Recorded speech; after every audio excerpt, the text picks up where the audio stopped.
Percakapan Coaching Refleksi bersama Kapala SDN 178 Palembang.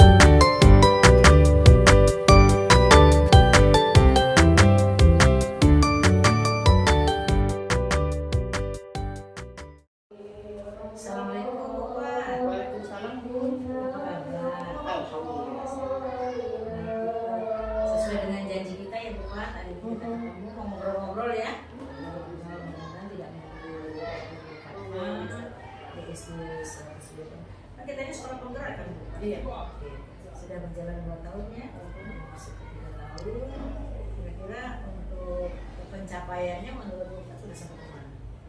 Untuk pencapaian dari program sekolah penggerak ya Bun, semenjak jadi sekolah penggerak banyak perubahan di sekolah ini.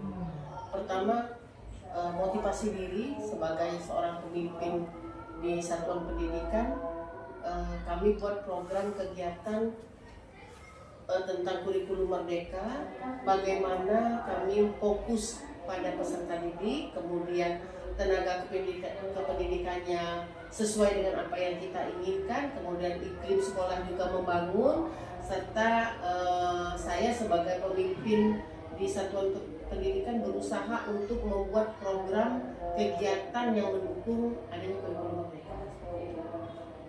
Saya dengar tuh ada 4 poin ya Bapak Ya. ya. Kira-kira dari 4 ini Bapak yang mana yang sudah tercapai, terus mana yang akan dikembangkan? Kalau dari 4 poin tadi Bung, pertama berpusat pada murid. Nah, poin pertama ini sudah kami lakukan, baik itu dalam akademik maupun non akademik. Tentunya untuk mencapai berpusat pada peserta didik, tentunya kita memerlukan tenaga pendidik yang reflektif, gemar belajar, berbagi dan berkolaborasi. Alhamdulillah guru-guru kami walaupun tidak 100% sudah berusaha ke arah itu, sudah sebagai pemimpin di satuan pendidikan, mereka saya ajak untuk berbagi praktik baik di sekolah lain. Gunanya untuk apa? Untuk bisa berkomunikasi, kemudian untuk bersama-sama mengenalkan, untuk bersama-sama mempelajari dan mengimplementasikan kurikulum mereka, serta berkolaborasi dengan sekolah lain. Kemudian yang satu, guru atau pendidik di satuan pendidik ini saya mulai dari komunitas belajar dari PASE. Jadi untuk hari Sabtu pertama, minggu pertama itu PASE untuk PASE A, bagaimana guru kelas 1-2 dengan Mampel berusaha untuk memperbaiki proses pembelajaran dengan meningkatkan kualitas bagaimana menggunakan media dan penilaian. Kemudian yang kedua itu fase B dan C begitu juga, jadi mereka sama-sama berkomunikasi. Akhirnya pada Sabtu berikutnya kita bersama-sama membahasnya sebagai bahan refleksi di pertemuan berikutnya. Artinya bahwa pada hari Sabtu kami mengumpulkan fase A, fase B, fase C. Kemudian tenaga pendidik juga kita bersama-sama mendengarkan apa keluhan mereka, apa jalan keluarnya sebagai satu bentuk refleksi. Kemudian yang berikutnya adalah iklim sekolah itu memang harus aman, nyaman. Kami sudah ada pojok baca, kemudian kami berusaha sebaik mungkin untuk anak-anak betah di sekolah dengan pembelajaran yang menyenangkan. Untuk membangun iklim sekolah ya kita harus bersama-sama dengan orang tua siswa untuk berkolaborasi. Dan yang terakhir adalah pemimpin pembelajaran. Saya mengerti bahwa beban atau amanah bukan beban, amanah yang diberikan kepada saya sebagai pemimpin di satuan pendidikan di program sekolah penggerak, tentunya kita harus maju, kita harus memberikan contoh yang baik, dan juga kita harus meraih kualitas pendidikan yang merupakan indikator dari visi dan misi pendidikan di SD 178. Itu Bunda. Dari yang 4 itu kira-kira Ibu yang belum merasa ini udah tercapai Ya. dari yang mana? Kalau sudah tercapai banget tuh semuanya sih di diri saya sendiri. Karena yang tercapai banget itu di pemimpin pembelajaran. Kalau saya tidak bergerak, otomatis guru saya tidak akan bergerak. Tapi begitu dengan contoh tindakan bahwa salah satu contoh Bun, mudah berbagi praktik baik dengan sekolah lain, berarti guru-guru mau diajak berkolaborasi. Akhirnya memberikan peluang bagi mereka ilmu yang bagaimana menghadapi orang banyak, bagaimana menghadapi orang tua siswa sesuai dengan proses pembelajaran. Tetapi adalah di antara 4 itu menimbulkan supaya guru tuh tidak diajak lagi Bun, berdiri sendiri. Oh Bu, aku nih belum selesai PNM. Jadi membangun motivasi, mengeksplor diri yang tanpa komando. Seperti itu Bun, yang maunya seperti itu. Baik. Jadi kalau saya bisa dari apa yang Ibu buat ceritakan tadi, Bu, ada tantangan juga ya? Iya, tantangan ada. Bagaimana sih untuk mengubah mindset Iya, gurunya gitu benar. ya? Nah, sejauh ini apa yang sudah Ibu Pat lakukan untuk mengatasi tantangan sehingga bisa menjadi sesuatu situasi yang ideal menurut pendapat Bu Pat selaku pemimpin? Terkadang pada saat kami adakan rapat rutin bulanan, atau kadang kita di dalam komunitas belajar, pada saat kita menyampaikan materi, saya mengajak guru-guru dengan membuka PMM. Ayo, ini Ibu nih sudah, ini loh Ibu buka, walaupun aksi nyata belum selesai, ini loh Ibu buka materi ini tentang komunitas belajar, bagus loh di sini. Oh, selama ini harus begini. Jadi mereka tertantang. Kadang mereka bertanya, Bu, bagaimana Bu ya mengatasi peserta didik yang begini? Bagaimana Bu merencanakan? Buka PMM. Ibu lihat di situ ada. Di situ ada bagaimana kita merencanakan, kemudian ada contohnya.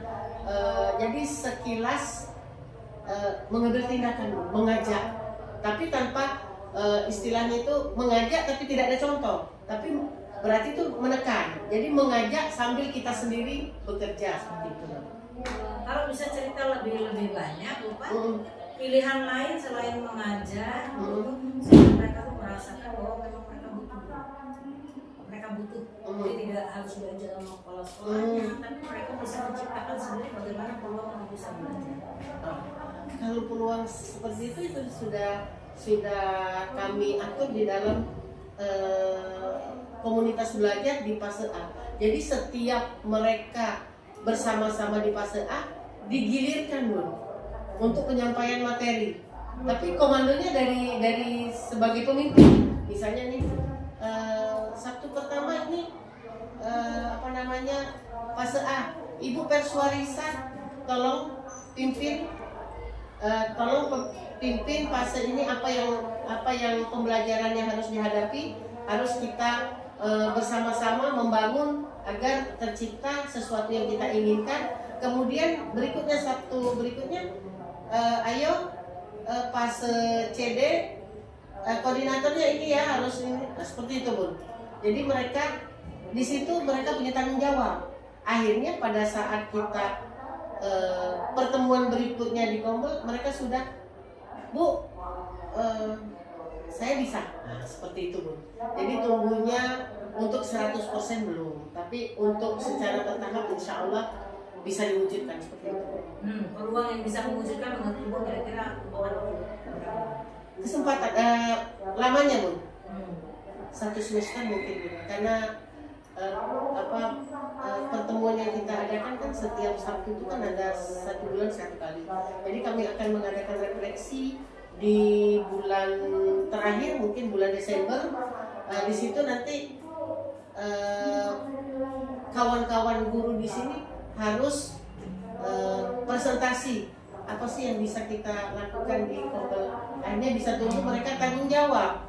Jadi kalau rasa rasa malu itu pasti akan dimiliki oleh orang. Kalau kita berlima, 1, 2 ini sudah berapa kali? Kalau menurut kami Bun, satu taktik yang bagus lah supaya dia ikut juga bicara. Oke, tadi udah ada peluang-peluang baru yang mungkin direncanakan 1 semester. Mulainya kapan? Mulai Juli ini Bu. Iya, mulai Juli. Sudah sedang berjalan ya sekarang? Iya sudah berjalan. Di awal Agustus ini sudah 2 kali pertemuan, itu sudah berjalan. Banyak sekali masukan dari Bapak, bisa Bapak menyimpulkan pembicaraan kita hari ini untuk mengatasi peluang-peluang yang masih mungkin itu bisa dicapai dalam kurun waktu 1 semester. kalau kesimpulan akhir bahwa majunya kualitas di satu sekolah itu tidak lepas dari pemimpin di satuan pendidikan. Dibantu oleh tenaga pendidik, dibantu oleh pendidik dan tenaga pendidik yang mau berbagi bersama kepala sekolah, didukung oleh siswa serta orang tua. Seperti itu. Jadi insya Allah kedepannya akan kami jadwalkan, akan kami laksanakan apapun usaha semaksimal mungkin dengan tujuan visi dan misi yang sudah kami canangkan itu bersama indikatornya tercapai secara maksimal seperti itu. Baik Bu ya, Ibu sudah mengungkapkan itu kesimpulannya, terus kurun waktunya minimal 1 semester. Kita nanti akan bincang-bincang lagi ya Bu ya, kita akan melihat perubahan sesuai dengan apa yang akan direncanakan Ibu. Sudah berjalan dari bulan Juli sampai nanti 1 semester ke depan. Kita ketemu lagi dan saya ingin melihat perubahan-perubahan yang terjadi. Baik, iya. Terima kasih Bu Pak atas bincang-bincang kita hari ini. Mudah-mudahan bermanfaat. Assalamualaikum warahmatullahi wabarakatuh. Waalaikumsalam warahmatullahi wabarakatuh.